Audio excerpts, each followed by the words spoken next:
continuación, bueno, antes de seguir, les quería informar de que si entran en la página del Día del Paganismo, pueden opinar de cada una de las ponencias. Se pueden dejar comentarios de cada ponencia, ¿vale? Lo pueden hacer ahora así en plan en directo o tranquilamente desde casa.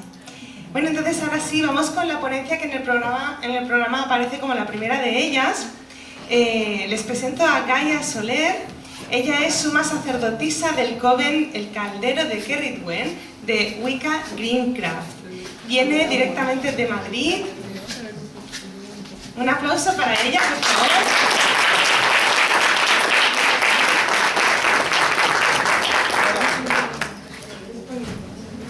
Nuria, el PowerPoint. Gaia nos va a dar una ponencia que lleva por título Las máscaras, el teatro y las artes como parte del ritual. Bien, ¿se oye bien? ¿Sí? Perfecto. Bueno, pues estamos hablando del teatro, las máscaras, el arte como parte del ritual, y estamos hablando, en principio está enfocado a cómo trabajamos hoy en día con este tipo de cosas, pero para poder entender por qué trabajamos o por qué utilizamos las máscaras, utilizamos el arte, utilizamos el teatro, que quizás pensamos que son cosas que al fin y al cabo pues son un poco de chanza, ¿no? Que son un poco para interpretar o para transmitir. Tenemos que remontarnos quizás al origen de todas estas cosas, y tal y como hablabas en tu conferencia, que me ha venido fenomenal, si nos remontamos al Neolítico, entenderemos que en aquella época el pensamiento mágico era lo que ocurría. No había una separación entre el mundo físico y el mundo espiritual. Todo formaba parte de lo mismo. Por tanto, teníamos que tener en cuenta que en esa época en la que los espíritus, los dioses, formaban parte del mundo, quienes canalizaban, quienes entraban en contacto con ellos, que es los que nosotros conocemos como los chamanes, podemos conocerlos como brujos, como sacerdotes, hay muchas formas de llamarlos. Estas personas asumían la personalidad del espíritu con el que iban a entrar en contacto, o del espíritu animal, o del espíritu del bosque, o del espíritu divino de una divinidad, haciéndose pasar de alguna manera físicamente por ellos. ¿Por qué lo hacían así? Porque si conocéis un poco el mundo de la magia simpática quiere decir que aquello que es igual se atrae y se convierte. De manera que lo que hacían era utilizar la representación, es decir, si yo me he visto de ciervo, soy un ciervo. Por tanto, soy el espíritu del ciervo y actúo como el ciervo, pienso como el ciervo, siento como el ciervo y por tanto conozco al ciervo.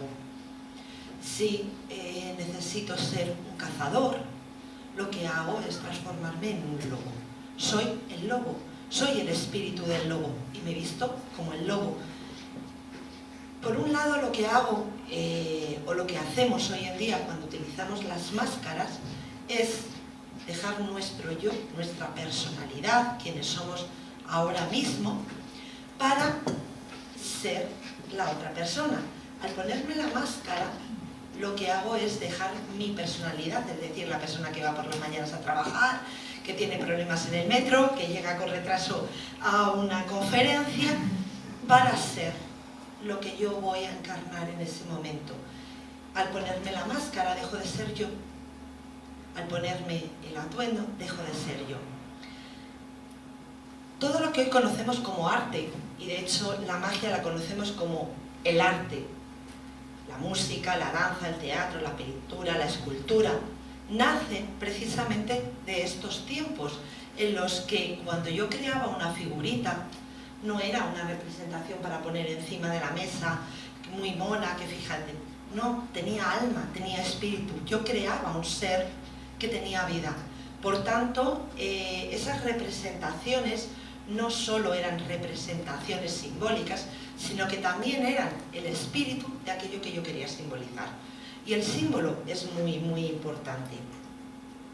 No hay avanzamiento. Bien, os he traído aquí unas imágenes de unas máscaras, evidentemente son de las más representativas, de máscaras de animales, pero nosotros entendemos esto como máscara, pero realmente esto es una careta, es decir, solo es para la cara.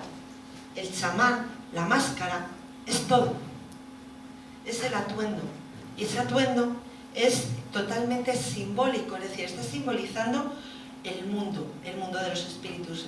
Como podréis ver, muchas de las máscaras ni siquiera tienen una forma concreta o tienen formas totalmente surrealistas, porque los espíritus no tienen forma. La forma muchas veces es lo que nosotros percibimos o lo que entendemos de ella, es decir, es la traducción que hace nuestra mente y nuestro cerebro para poder entenderlos, pero no tienen una forma física.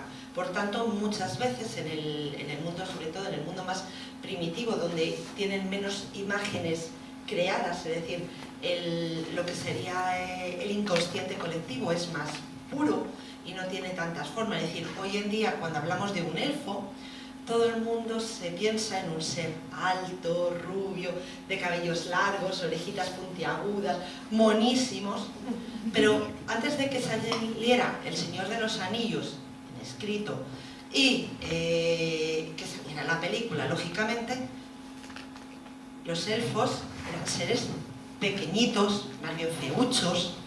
Por tanto, la imagen que yo tengo del espíritu es la imagen que yo creo mentalmente o la que creamos culturalmente, pero no es que tengan una imagen concreta.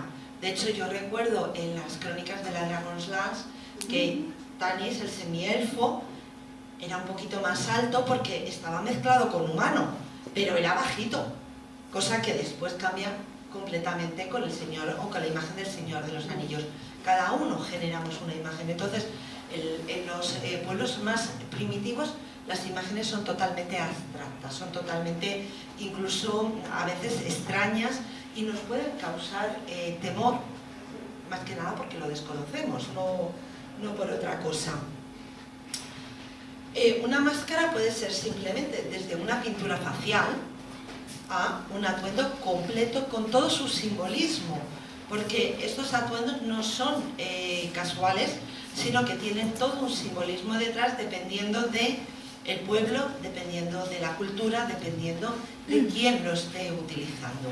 Quizás a nosotros esto no nos dice nada más que estéticamente nos puede parecer bonito, pero lo que lleva codificado dentro es importante para quien lo está utilizando. Por tanto, quizás nuestras máscaras hoy en día son mucho más vistosas, más de colorines, pero lo importante no es la estética de la máscara, sino lo que simboliza la máscara, lo que está queriendo decir y representar, y sobre todo es el vínculo o es el portal de comunicación con el mundo de los espíritus. Por tanto, es importante no cambiar ciertos detalles, porque entonces es como que estoy llamando a otra puerta. Es decir, si yo vengo al quinto A y llamo al quinto B, no me voy a encontrar con la persona que estoy buscando. Por eso es importante, ¿no?, el símbolo. Y lo que comentaba antes es lo que representa. Es decir, muchas veces el chamán, cuando quiere transformarse o quiere comunicarse, se transforma en lo que quiere comunicarse. Y aunque existen ciertas leyendas de que se transforman físicamente, es decir, en el nahualismo se cree que el chamán se puede transformar precisamente en un jaguar o en cualquier otro animal,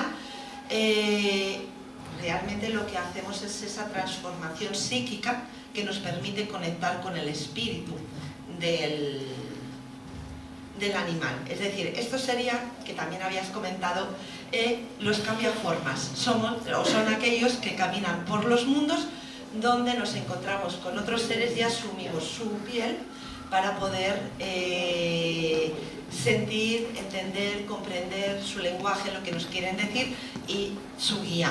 Y además os he puesto imágenes que, como veréis, esto ocurre en todo el mundo. No es un patrimonio de una cultura o de otra, viene exactamente de todas las culturas. Y muchas veces cuando analizamos los primeros mitos, los mitos de la creación, nos damos cuenta que muchos tienen muchos rasgos en común. Nos están hablando de algo que está en lo más profundo de nuestro inconsciente colectivo y de los que todos bebemos. Luego lo contamos a nuestra manera o lo contamos con los elementos que tenemos en nuestra área o en nuestras experiencias. Pero el fondo está ahí. En el teatro, cuando nosotros vamos a ver un teatro y el actor es bueno, no vemos al actor, vemos al personaje que está representando. Cuando nosotros utilizamos en un ritual el teatro, lo que estamos haciendo es representar o un mito o representar una circunstancia para que ésta ocurra. Es decir, el mundo mágico bebe mucho de lo que es la magia simpática y la magia de contacto o de contagio, como la queráis llamar. ¿Qué ocurre? Que el actor, que en este caso es el chamán, la bruja o el sacerdote, está representando, es el dios, es el ser con el que está intentando canalizar, es decir, cede su cuerpo físico para que el otro ser se exprese a través de él. Y lo haces a través de la representación teatralizada de alguna manera que nos permite cambiar nuestros estados de conciencia al hacer una interactuación. De hecho, muchos de los ritos de iniciación son precisamente este tipo de teatralizaciones que lo que nos permite es que en un momento dado cambie nuestro estado de conciencia y comprendamos qué es lo que está ocurriendo dentro de nosotros.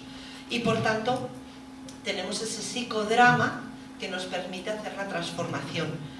Por eso muchas veces cuando la gente habla de autoiniciación no tiene mucho sentido, porque si no hay nadie que te represente lo que está ocurriendo, no estás experimentando el psicodrama, no estás enfrentándote ni a tus miedos, ni te estás enfrentando a tus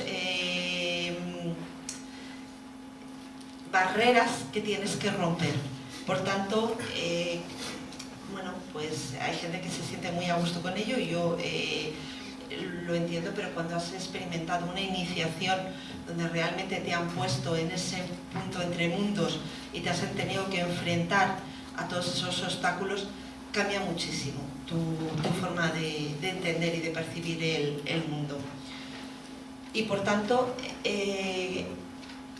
lo que hacemos es traer a la vida o representar de forma vivida lo que queremos que ocurra. Bien puede ser la representación de un mito, recordar qué es lo que hacen los dioses, o bien qué es lo que queremos transformar, porque también lo podemos utilizar para transformar. Es decir, si hay una parte de mi mundo que no me gusta y quiero cambiar, ¿qué es lo que hago? Teatralizo cómo quiero que sea, lo vivo de manera que yo siento que eso está ocurriendo así, y al transformarlo dentro de mi psique también lo puedo transformar dentro del mundo físico, puedo hacer ese cambio.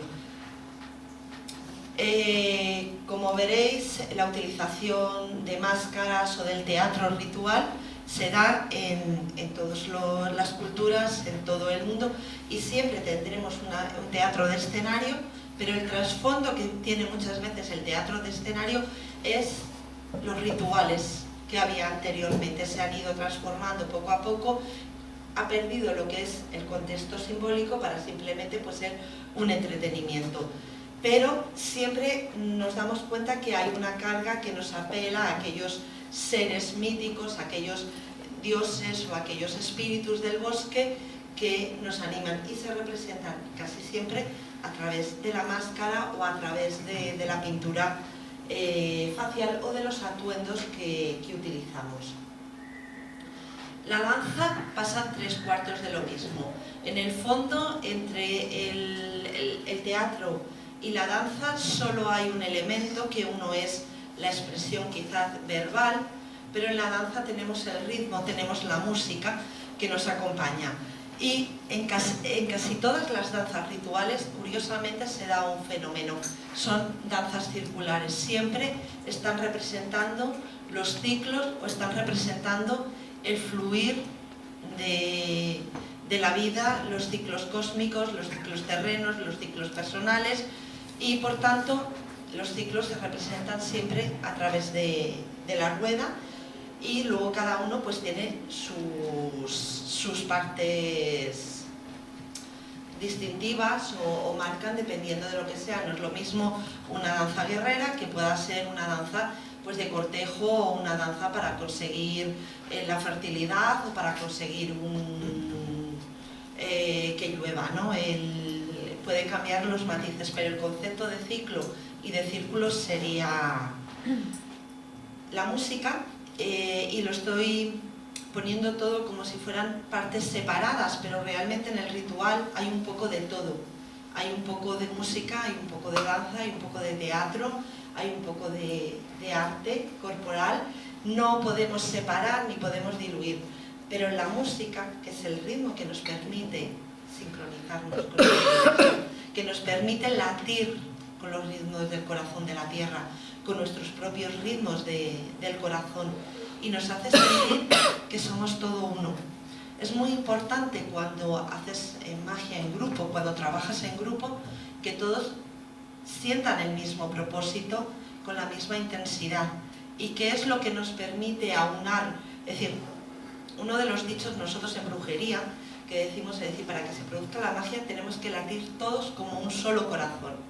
¿Cómo consigo que todos latan al mismo ritmo? Es muy fácil, con el ritmo del tambor.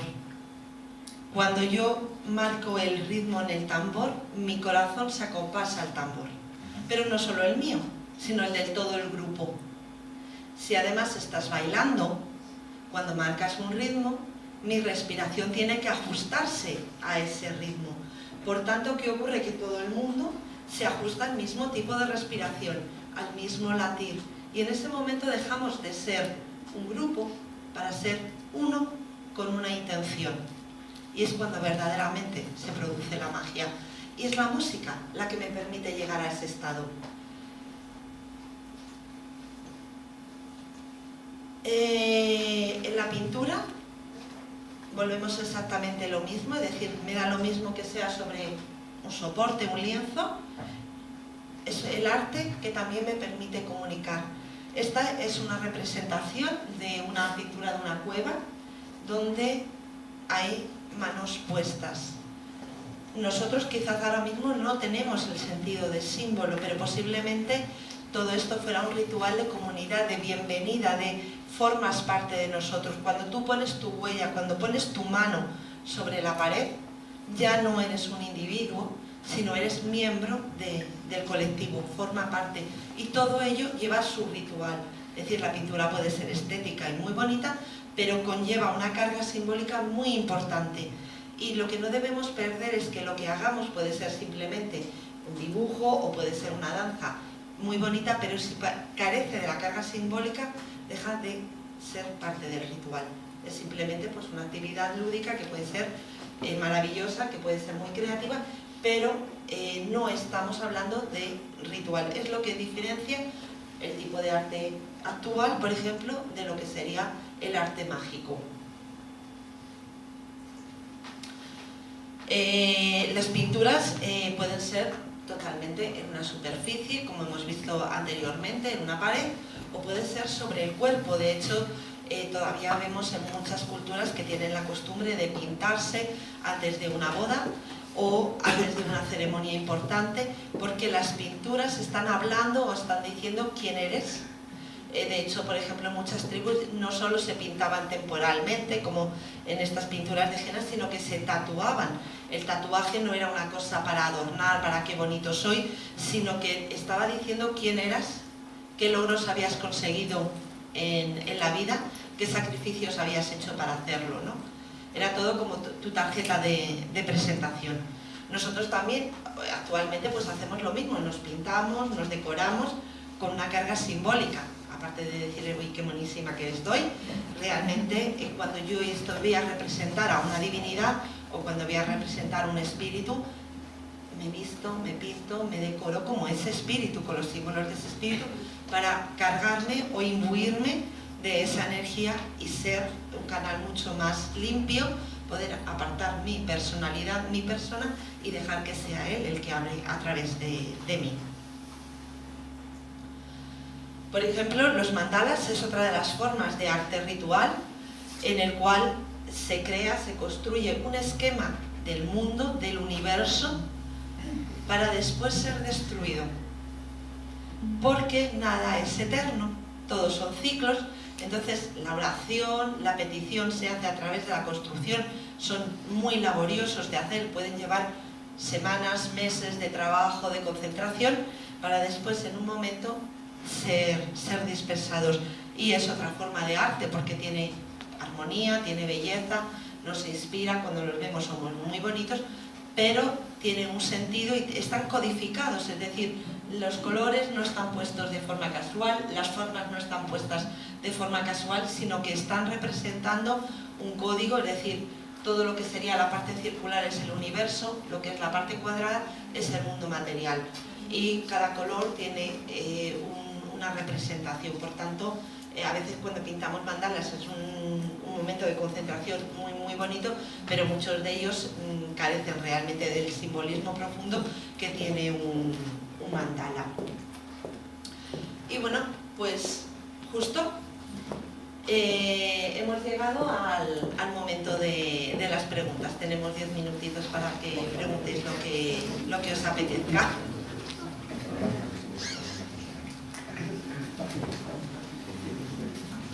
Pues empiezo yo, si acaso. Muchas gracias por la conferencia, sobre todo. Ahora, bueno, yo estoy en la formación del Templo de la Diosa y Ana nos ha puesto como deberéis hacernos una máscara. ¿Qué consejo me podéis dar para hacerme una buena máscara? Bueno, lo primero, lógicamente, antes de nada, yo para hacer una buena máscara quiero saber, o necesito saber qué o para qué voy a utilizar esa máscara, qué va a representar esa máscara, qué va a simbolizar la máscara. Por ejemplo, que queremos efectivamente, es el aspecto que yo voy a querer lucir. Si tú imagínate, voy a representar a la doncella, por poner en un momento dado, no voy a hacer atributos, no voy a utilizar colores rojos, por ejemplo, que puede simbolizar a la madre, ni voy a hacer una máscara que tenga arrugas, o que buscarás cosas que representen a la doncella, los colores que representen a la doncella. También tengo que ver si quiero solo una máscara o algo, o sea, lo que es una careta, o algo más complejo, que es lo que voy a utilizar. Luego es importante qué materiales voy a utilizar, porque lógicamente una de las cosas que es muy importante es que no sea muy pesada, porque lógicamente vas a llevarla durante mucho tiempo, que me permita trabajar fácilmente con ellos, o que yo tenga un dominio con ellos, porque a lo mejor puede ser muy interesante hacer una máscara de piel, de cuero, pero si yo no sé manejar el cuero, pues me puede quedar hecho. Pero a veces una cosa mucho más sencilla puedo hacerlo de esa manera. A veces no tengo que hacer toda una máscara elaborada, simplemente puedo pintar la máscara sobre mi cara.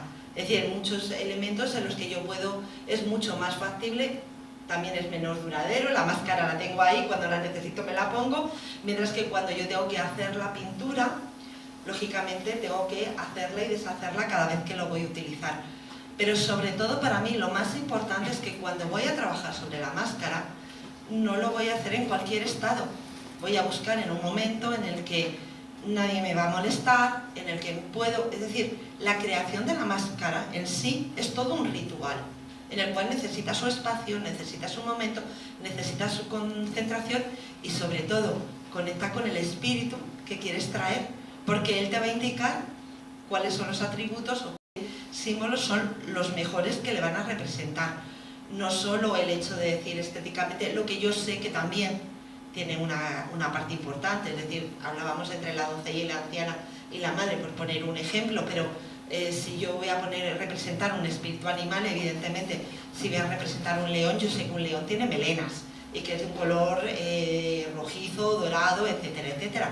Pero si yo conecto con el espíritu del león, quizás a lo mejor me diga cosas que yo no sé que puedo representar en ese león. Entonces yo creo que es muy importante cuando voy a crear un objeto ritual, darme cuenta de que lo que estoy creando es un objeto ritual, no estoy haciendo cualquier cosa y por tanto tengo que hacer un ritual, tengo que estar en un estado que me permita conectar y darle vida a ese objeto, porque una vez que lo consagras, que le das vida, ese objeto siempre te va a hacer de vínculo. Es mi consejo, pero sobre todo materiales lo más sencillos posibles, que sean fáciles de manejar y si son naturales mejor. ¿Alguna preguntita más? Quiero preguntar. ¿Los colores de trajes o máscaras se identifican con los colores del áurea? ¿Perdona? Los colores que... A ver, yo había leído una vez que los colores que se ponen en máscaras o en trajes están vinculados con los colores del áurea de esa persona respecto a ciertos sentimientos, como la sexualidad o como el mal, por ejemplo, la sexualidad se identifica con el rojo, o la envidia con el amarillo, o la maldad con el negro. Entonces, ¿esos colores estarían en relación a esos colores del áurea? No, en principio no tiene, depende de lo que... No, en principio no tiene por qué ser los colores del aura. Es decir, yo si voy a representar y lo que quiero representar es a un lobo, los colores de mi aura no tienen nada que ver con el lobo. El lobo tiene unas características muy importantes. Es un caminante de mundos, es un ser que está vinculado con la luna y con las aguas. Entonces, los colores que yo podría utilizar para representar serían esos colores, los colores de la noche, los colores de la luna, el color del lobo, el color del pelaje, que puede ser el color plata para los lobos árticos, o el negro si son ya lobos más meridionales. Pero lo que tengo que ver cuando voy a representar es qué voy a representar en esa máscara. Claro que si lo que yo quiero representar es mi aura, realmente yo creo que es algo que no tengo que representar, lo muestro de alguna manera. Es decir, es algo que yo estoy... Otra cosa es que los demás tengan capacidad o no tengan capacidad de verlo o de percibirlo. Pero yo no estoy mostrando mi aura, yo no tengo que vestirme de mí misma. Yo cuando pongo una máscara es para dejar de ser yo y ser el otro ser que voy a representar. Entonces, creo que en este concepto de máscara chamánica no tiene mucho sentido utilizar los colores de mi aura. Ahora, yo puedo utilizar esos colores, por ejemplo, si quiero potenciar una parte de mi aura o una parte de mis chakras, pero lo utilizo en mi vestido más o menos cotidiano, en el cual lo puedo utilizar de esa manera. Pero en este tipo de concepto de máscaras, lo que hago es anular mi personalidad para ser el otro ser al que yo quiero traer aquí. Por tanto, utilizar quién soy yo o mostrar quién soy yo no tiene en ese sentido del ritual excesivamente sentido, salvo que lo que yo vaya a hacer es un ritual donde quiero potenciar una parte de mí misma, sea la sexualidad, sea mi conexión con la tierra, sea mi conexión con el mundo espiritual o mi capacidad de comunicación, con lo cual utilizaré los colores adecuados de cada chakra que quiero estabilizar o que quiero potenciar. Pero en este caso el chamán lo que intenta es anularse él. De hecho, cuando vemos los chamanes, tú no sabes si es un hombre o una mujer. Siempre visten de una forma que puede ser cualquiera de los dos. Nunca en su vestuario verás símbolos que digan yo soy tal, sino todo lo contrario, intentan despersonalizarse, porque ellos son la puerta o son la comunicación con el otro mundo. Y cuanto menos personalizo, cuanto menos soy yo, más fácil es poder dejar que los demás vean a través de mí el otro mundo.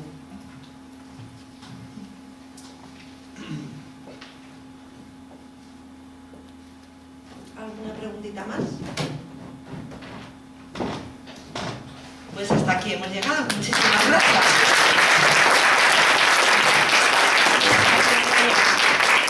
Bueno, la organización te quiere hacer un obsequio. Aquí viene Jordi. Es nuestro artista.